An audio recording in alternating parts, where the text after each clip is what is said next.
कौन आया कौन आया होगा, मेरे दरवाज़ों को हवाओं ने हिलाया होगा। कौन आया होगा, मेरे दरवाज़ों को हवाओं ने हिलाया होगा।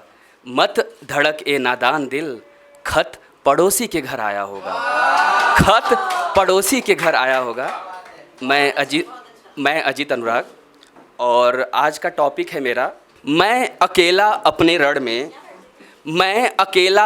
रण में शौर्य लिए कड़कड़ में तूफानों से टकराता हूँ।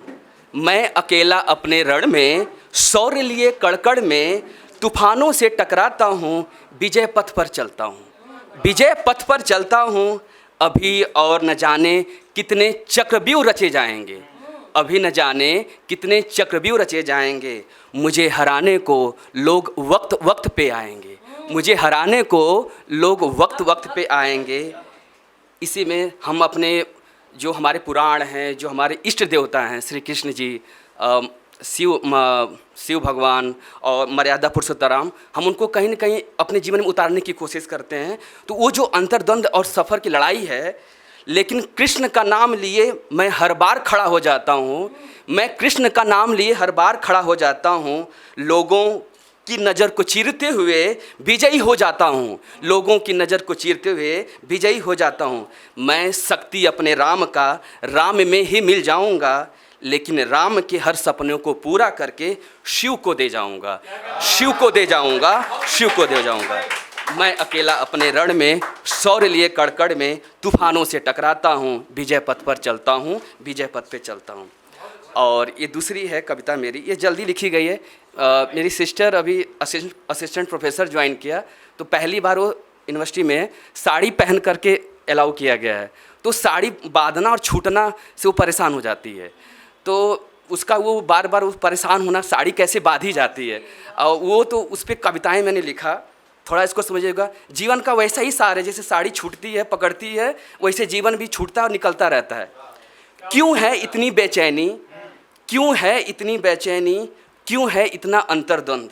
आलिंगन ही तो है शरीर का साड़ी से आलिंगन ही तो है, जैसे साड़ी का शरीर से आलिंगन। दोनों ही पूरक हैं एक दूसरे के अस्तित्व का।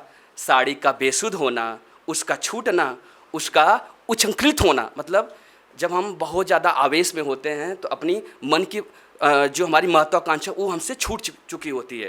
तो जब आप साड़ी को बहुत जल्दीबाजी में बांधते हो तो छूटी जाती है। तो आप इसको कनेक्ट करना कि जीवन ही वैसा ही जैसा साड़ी है। जैसे कि दर्द का बाहर आना, क्यों है इतनी बेचैनी? साड़ी ही तो है। टूटना, बांधना, फिर से गठजोड़, टूटना, जुड़ना, फिर से जुड़ना, साड़ी ही तो है। गांठ इतनी दृढ़ है कि फिर से साथ न छूटे। जैसे जीवन में हम जीवन संगनी को लेके आते हैं, तो जब गांठ बांधी जाती है, जब मंडप में 7 फेरे लगाते हैं, तो वही गांठ को समझिएगा।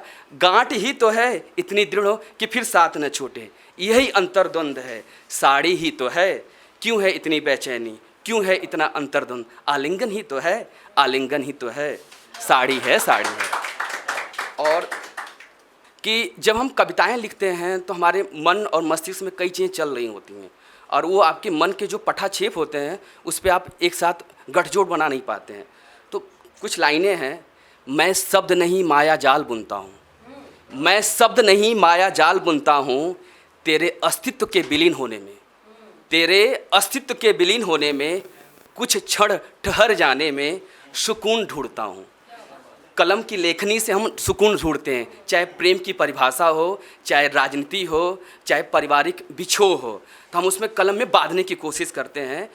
तेरे अस्तित्व के विलीन होने में कुछ क्षण ठहर जाने में सुकून ढूंढता हूँ। ये अंतर्नाद है सूक्ष्मता से पूर्णता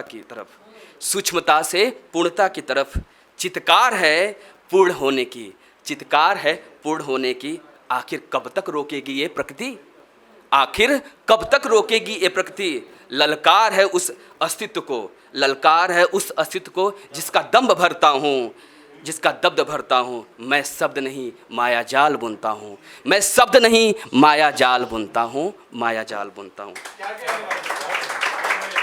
और अभी समय है, मैं अभी थोड़ा और एक और सुनाता हूँ। ये अभी जल्दी सा लिखा मैंने। ये टॉपिक है अल्हड़ सी बिटिया। कब तक मौन रहोगे तुम, दिल दुखता नहीं तुम्हारा। स्वांग रचते हो न होने का कब तक, आंखें तो खोलो, जागोगे नहीं मृत्यु सैया पे हो क्या। जागोगे नहीं मृत्यु सैया पे हो गया, उठोगे नहीं, तुमको तुम्हारी अंतरात्मा प्रतिकार नहीं करती। अल्लड़ सी बिटिया स्वाभिमान से जीती, तुमसे मांगने में उसका अभिमान नहीं जाता, वो अभिमान से जीती। भूख से आह्लादित उसके पेट की क्षुधा, भूख से आह्लादित उसकी पेट की क्षुधा, ना मांग ना अपेक्षा ना चित्कार, जैसे जैसे जूठे पतलों का स्वांग भरती, जैसे जैसे जूठे पतलों का स्वांग भरती। क्या है प्रकृति का अंतर्नाद, वो बेसुध थी व्याकुल थी भूख की मारी थी, बेसुध थी व्याकुल थी भूख की मारी थी। किसको दोष दूं मैं, किसको दोष दूं मैं, ब्रह्मांड समाज राजनीति, किसको दोष दूं, ब्रह्मांड समाज राजनीति। तुम्हारा दोषी किसे मानूं मैं, तुम्हारा दोषी किसे मानूं मैं। कब तक मौन रहोगे तुम, दिल दुखता नहीं तुम्हारा। स्वांग रचते हो न होने का कब तक, कब तक अल्लड़ सी बिटिया, अल्लड़ सी बिटिया। और लास्ट 4 लाइनें लेकर के अपना शब्द विराम करता हूँ। जिसकी जानिब वो नज़र अपनी उठा देते हैं, जिसकी जानिब वो नज़र उठा देते हैं, उसकी सोई हुई तकदीर जगा देते हैं, उसकी सोई हुई तकदीर जगा देते हैं। धन्यवाद, धन्यवाद। अगर आप ये वीडियो YouTube पर देख रहे हैं तो हमारे चैनल को सब्सक्राइब करें और बेल आइकन को दबाना ना भूलें। अगर आप Facebook पर ये वीडियो देख रहे हैं तो हमारे पेज को लाइक करें।